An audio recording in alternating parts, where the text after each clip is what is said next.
I often call myself a financially responsible person, but what does it actually mean? Does it mean counting every cent and double checking every purchase against the monthly budget? Or does it mean being strong enough to ignore the constant pressure of social media and marketing campaigns to buy more things with an idea that what you own defines your status? Luckily, early enough, I realized that I lean towards the second option. It doesn't feel limiting at all, it actually feels empowering.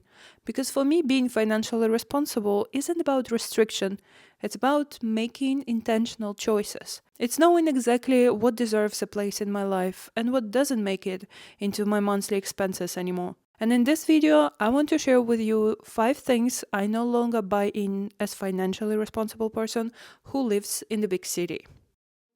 And first thing, I no longer romanticize the work from cafe. I know that in Berlin you can find a bunch of beautiful, aesthetically pleasing places where you can sit down and work on your laptop and doing some creative stuff and seem like you are the most creative person in the whole world. But for me, I realize it doesn't really serve me well because I'm being distracted constantly, so I cannot really switch on to my hyper-focus mode and be hyper-focused on some details that are important to me. Second, I spend more money on coffee that I don't really enjoy because I like to drink coffee when it's still hot or warm, and when it's cold, I don't really appreciate that anymore. And if I'm staying in the cafe, I slowly sip in the coffee, and at some point, it eventually gets colder. And the third point, I drink too much coffee, and literally my hands start shaking. So I don't really like to spend my focused creative work in the cafe because I don't really feel it's fulfilling me. It's rather distracting me and getting some money out of my pocket just for the things I don't really honestly enjoy. I understand it's very trendy to sit down and to do your creative work in the cafe, and I honestly think it's okay once in a while if you especially meet with some other creative people where you just need to have a common space to discuss some interesting creative projects. But for myself, all the creative stuff stays at home. If I'm talking about working on my blog, all the office-related stuff stays in the office, and cafes stays for me seeing my friends and having some nice chat and being fully focused on the social part of my life. Another thing that I no longer have in my wish list is to own the car. As a grown adult who lives in Berlin city, in big city, and I live luckily in the center of the city, so that's why I don't really need to own any car in order to be flexible. I think that in Berlin we have a beauty overall in Germany. The public transport network is well developed, so that's why I barely have any need to use a personal car. And if I have those circumstances, for example, if I'm coming back home late from theater or some party, I can simply get Uber or Bolt or any other taxi services. Otherwise, for all other circumstances, I would prefer to have the public transport and actually have some time to walk.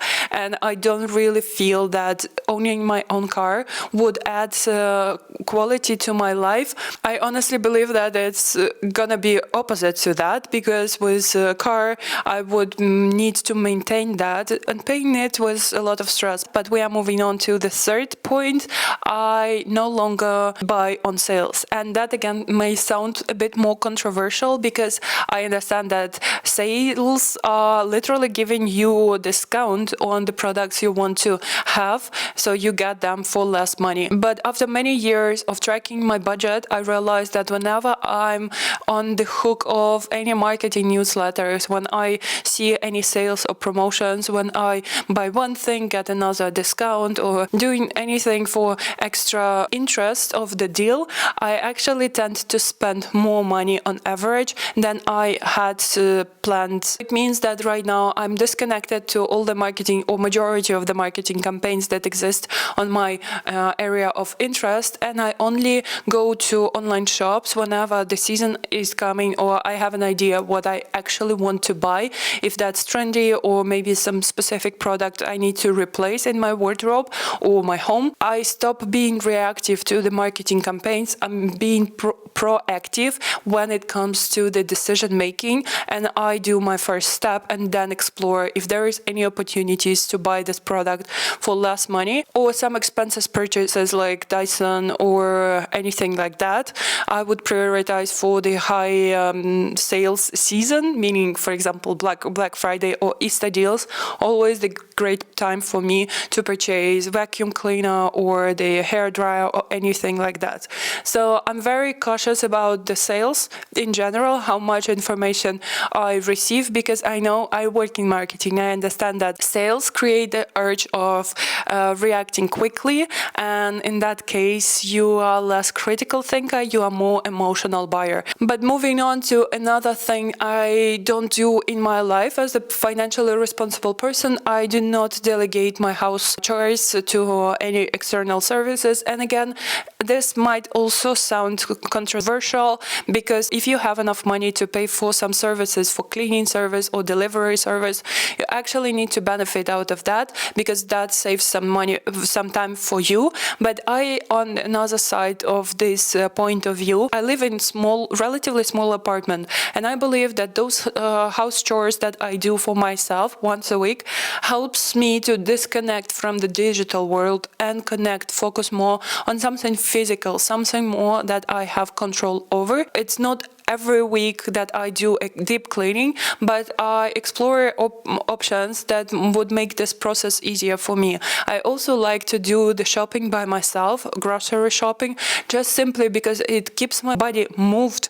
It gives me overview of what things are actually end up in my basket and what I'm gonna enjoy over the week cooking for myself. Also, likewise, I like to cook because I know that I can optimize my meal the way that I would have the right nutrition and I would hear my body what I really need. Always I can use an option of the spontaneous delivery or going somewhere to eat out, but most of the time I enjoy doing those simply physical, very low maintenance from the brain perspective tasks that would give me some time to actually disconnect from my digital world, because you can imagine that I work 5 days a week in the office, and then after work I most of the time keep myself busy with my blog. Either I'm working on the script, or I'm recording something, or I'm editing something. That's why I really enjoy this time of doing some house chores. It doesn't mean you have to do that. I'm just sharing my point of view, because I know that right now people get more and more obsessed about delegating as much as possible, and at the end it may turn those people to actually sit down and scroll their social media and actually being stuck in the same loop. It would be super interesting to hear your take on that, but let's move on to the fifth, the final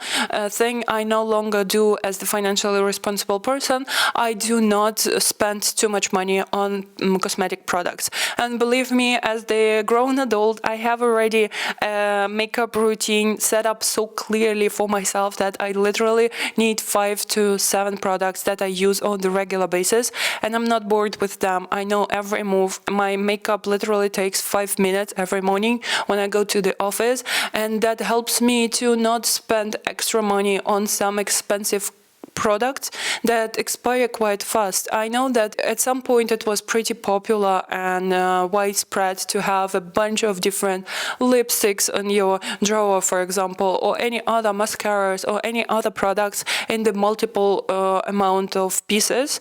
And I never thought it's the good choice, because actually by doing that I provoke myself to, starting the beginning of the day, to make hundreds of random decisions: which mascara to use, which shadows to use, what cream to use, and what lipstick to use. With that said, I actually believe that by having less, I'm not only saving money, I also save my attention span. I have more capacity, brain capacity, to work more productive on the day that unfolds after of my morning routine for me, and by doing all those stuff, erasing everything that I don't feel like it serves me well, I get back my freedom to choose what I prefer. And that's, I believe, the biggest benefit of being financially educated person. I hope this video inspired you to rethink your purchasing templates, at least for now, and think what you can erase from your